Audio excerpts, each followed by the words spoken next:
ये आकाशवाणी रायपुर है। प्रादेशिक समाचार बुलेटिन के साथ मैं विभाष कुमार झा।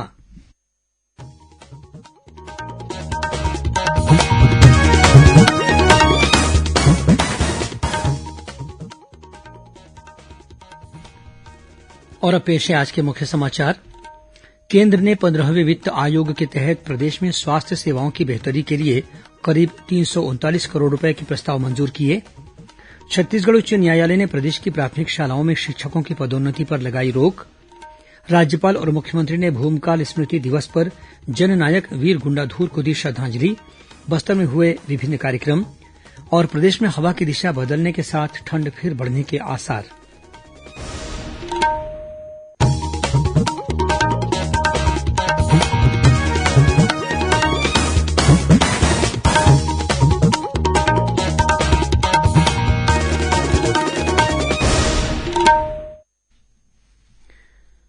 अब समाचार विस्तार से। भारत सरकार द्वारा 15वें वित्त आयोग के तहत प्रदेश में स्वास्थ्य सेवाओं की बेहतरी के लिए करीब 339 करोड़ रुपए के प्रस्ताव मंजूर किए गए हैं। मुख्य सचिव अमिताभ जैन की अध्यक्षता में आज स्वास्थ्य अनुदान के क्रियान्वयन संबंधी राज्य स्तरीय समिति की बैठक में यह जानकारी दी गई। इस राशि से ग्रामीण क्षेत्रों में भवनविहीन उप स्वास्थ्य केन्द्र, प्राथमिक स्वास्थ्य केन्द्र, सामुदायिक स्वास्थ्य केन्द्र के निर्माण सहित अन्य सुविधाओं का विस्तार किया जाएगा। छत्तीसगढ़ उच्च न्यायालय ने प्रदेश की प्राथमिक शालाओं में शिक्षकों की पदोन्नति पर रोक लगा दी है। जैसी कि खबर दी जा चुकी है, राज्य की माध्यमिक शालाओं में शिक्षकों की पदोन्नति पर पहले से ही रोक लगी हुई है। गौरतलब है कि छत्तीसगढ़ स्कूल शिक्षा सेवा संवर्ग के नियम 15 को एक याचिका के जरिए चुनौती दी गई है। याचिका में कहा गया है कि इस नियम के तहत 5 वर्ष का अनुभव रखने वाले सहायक शिक्षकों को प्रधान पाठक के पद पर पदोन्नति की पात्रता है, लेकिन वर्तमान पदोन्नति की प्रक्रिया के दौरान इस नियम को शिथिल करते हुए अनुभव की सीमा को 3 वर्ष कर दिया गया है। याचिकाकर्ता का कहना है कि नियम में विसंगति और कैडर की वरिष्ठता निर्धारण का निश्चित प्रावधान नहीं होने से प्रदेश के सभी संभागों में वरिष्ठता सूची अलग अलग तरह से बनाई जा रही है। याचिका की सुनवाई करते हुए मुख्य न्यायाधीश की अध्यक्षता वाली खंडपीठ ने आगामी आदेश तक शिक्षकों की पदोन्नति पर रोक लगाने के आदेश दिए हैं। राज्यपाल अनुसुईया उइके ने भूमकाल स्मृति दिवस के अवसर पर जननायक वीर गुंडाधुर को श्रद्धांजलि अर्पित की। उन्होंने कहा कि गुंडाधुर ने आदिवासियों को तत्कालीन दमनकारी और शोषणकारी सत्ता के खिलाफ संगठित किया और वे अमर हो गए। वहीं मुख्यमंत्री भूपेश बघेल ने भी भूमकाल दिवस पर आदिवासी जननायक अमर शहीद गुंडाधुर को नमन किया है। उन्होंने अपने निवास कार्यालय में अमर शहीद गुंडाधुर के चित्र पर पुष्प अर्पित कर उन्हें श्रद्धांजलि दी। इस मौके पर मुख्यमंत्री ने कहा कि आदिवासी चेतना के प्रतीक के रूप में शहीद गुंडाधुर का जनमानस में हमेशा योगदान स्मरण किया जाएगा।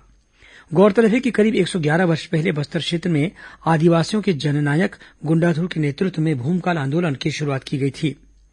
इस बीच बस्तर जिले में शहीद गुंडाधुर के गृहग्राम नेतानार में बस्तर पुलिस द्वारा भूमकाल दिवस मनाया गया। इस अवसर पर शहीद गुंडाधुर की प्रतिमा पर पुलिस अधिकारियों ने पुष्पांजलि अर्पित की। इस बीच कोंडागांव में जिला पुलिस द्वारा भूमकाल स्मृति दिवस पर श्रद्धांजलि कार्यक्रम का आयोजन किया गया। इस दौरान अमर शहीद वीर गुंडाधुर को याद करते हुए स्थानीय लोगों को भूमकाल आंदोलन के अन्य नायकों की गाथाएं भी बताई गईं। जिले के ईरागांव, बेलगांव, नयापारा और फूप गांव में पुलिस ने ग्रामीणों के साथ मिलकर भूमकाल दिवस मनाया। इन कार्यक्रमों में आसपास के अन्य गांवों के सरपंच, सचिव और कोटवार भी शामिल हुए। भारतीय जनता पार्टी के प्रतिनिधिमंडल ने राज्यपाल अनुसुईया उइके से राजभवन में मुलाकात कर बस्तर में प्रधानमंत्री आवास योजना के कथित घोटाले की उच्च स्तरीय जांच की मांग की है। इस संबंध में नेता प्रतिपक्ष धरमलाल कौशिक के नेतृत्व में पार्टी के प्रतिनिधिमंडल ने राज्यपाल को ज्ञापन भी सौंपा।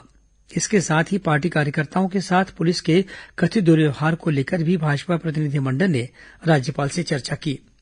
चर्चा के दौरान प्रतिनिधिमंडल के साथ बस्तर से आए कुछ परिवारों की महिलाओं ने राज्यपाल को अपनी समस्याओं से अवगत कराया।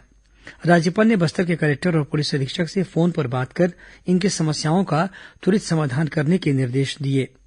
प्रतिनिधिमंडल में प्रदेश भाजपा अध्यक्ष विष्णुदेव साय, विधायक बृजमोहन अग्रवाल, अजय चंद्राकर के अलावा बस्तर क्षेत्र से पूर्व विधायक और मंत्री केदार कश्यप भी शामिल थे। प्रदेश भाजपा अध्यक्ष विष्णुदेव साय ने राज्य के सरकारी दफ्तरों में 5 दिनों का सप्ताह घोषित होने और दफ्तरों की कार्यावधि के साथ ही महंगाई भत्ते के विषय पर मुख्यमंत्री को पत्र लिखा है। अपने पत्र में श्री साय ने कर्मचारियों के हित में महंगाई भत्ते के 14% अंतर को खत्म करने के लिए उचित कदम उठाने का आग्रह किया है। साथ ही सरकारी दफ्तरों की कार्यावधि के कारण कर्मचारियों को हो रही कथित असुविधा के संबंध में भी समाधानकारक निर्णय लेने का अनुरोध किया है। प्रदेश के अन्य पिछड़ा वर्ग के लिए औद्योगिक क्षेत्रों में 10% भूखंड आरक्षित किए जाएंगे। ये भूखंड 1% भू भाटक पर दिए जाएंगे। आरक्षण की अवधि 2 वर्ष तक रहेगी। इस संबंध में वाणिज्य और उद्योग विभाग ने अधिसूचना जारी कर दी है। गौरतलब है कि मुख्यमंत्री भूपेश बघेल ने गणतंत्र दिवस के अवसर पर अन्य पिछड़ा वर्ग के नागरिकों में उद्यमिता को बढ़ावा देने के लिए इस संबंध में घोषणा की थी। मुख्यमंत्री की घोषणा के परिपालन में राज्य सरकार द्वारा औद्योगिक नीति में आवश्यक संशोधन भी किया गया है।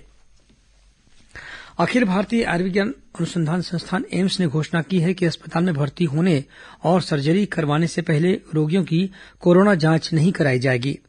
एम्स के चिकित्सा अधीक्षक की ओर से जारी परिपत्र में कहा गया है कि भारतीय आयुर्विज्ञान अनुसंधान परिषद के राष्ट्रीय दिशा निर्देशों के अनुरूप यह निर्णय लिया गया है कि अस्पताल में भर्ती मरीजों की सामान्य कोविड जांच नहीं कराई जाएगी।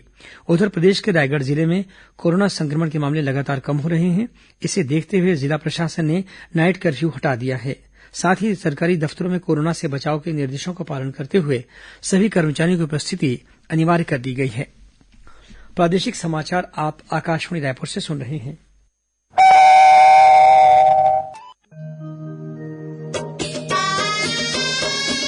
आपकी बात माननीय मुख्यमंत्री श्री भूपेश बघेल के साथ। सुनिए लोकवाणी की 26वीं कड़ी 13 फरवरी को सुबह 10:30 बजे से। लोकवाणी में इस बार माननीय मुख्यमंत्री सुगम उद्योग, व्यापार, उन्नत कारोबार विषय पर प्रदेशवासियों से बातचीत करेंगे। छत्तीसगढ़ के सभी आकाशवाणी केंद्रों, FM रेडियो एवं क्षेत्रीय समाचार चैनलों पर। जनसंपर्क विभाग, छत्तीसगढ़ शासन द्वारा प्रसारित।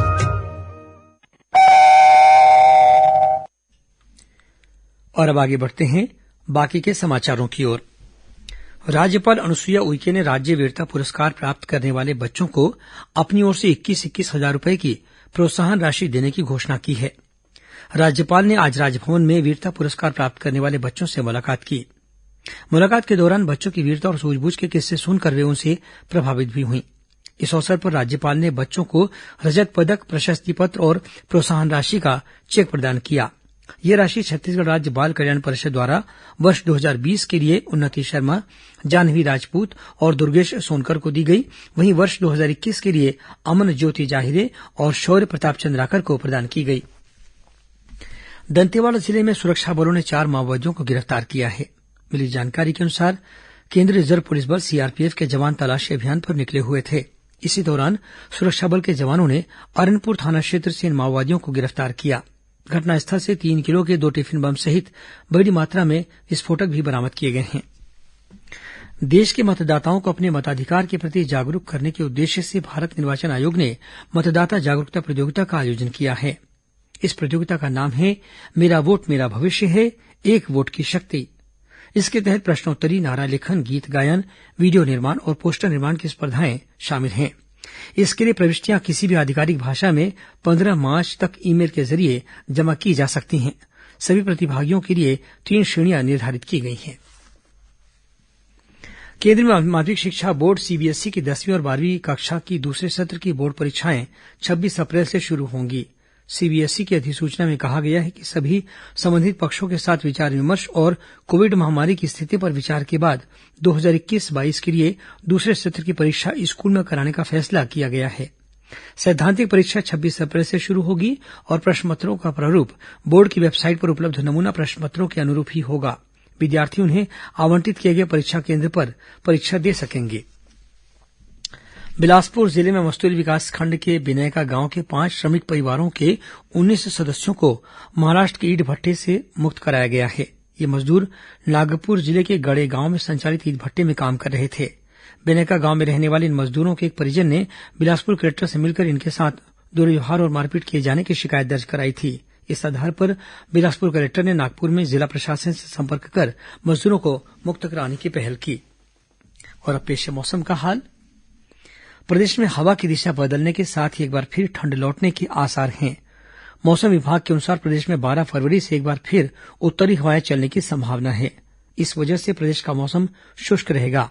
साथ ही न्यूनतम तापमान में 3 से 5 डिग्री सेल्सियस की कमी आ सकती है।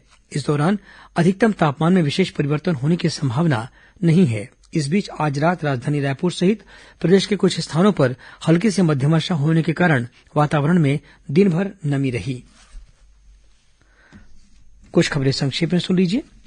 आज राष्ट्रीय कृमि मुक्त दिवस है। इसका उद्देश्य आंतों के कीड़ों, उनके प्रकारों और बढ़ते बच्चों में उनकी रोकथाम की तकनीकों के बारे में जागरूकता पैदा करना है।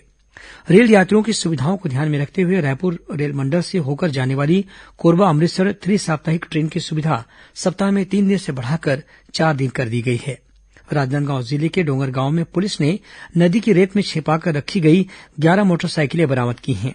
इस मामले में चोर गिरोह के 6 सदस्यों को गिरफ्तार किया गया है। और रायगढ़ जिले के मदनपुर इलाके में बीती रात नशे में धुत कार चालक ने मोटरसाइकिल सवार 3 लोगों को टक्कर मार दी। इन तीनों घायलों को खरसिया के अस्पताल में प्राथमिक उपचार के बाद बेहतर इलाज के लिए रायगढ़ के जिला अस्पताल में भर्ती कराया गया है। अंत में मुख्य समाचार एक बार फिर।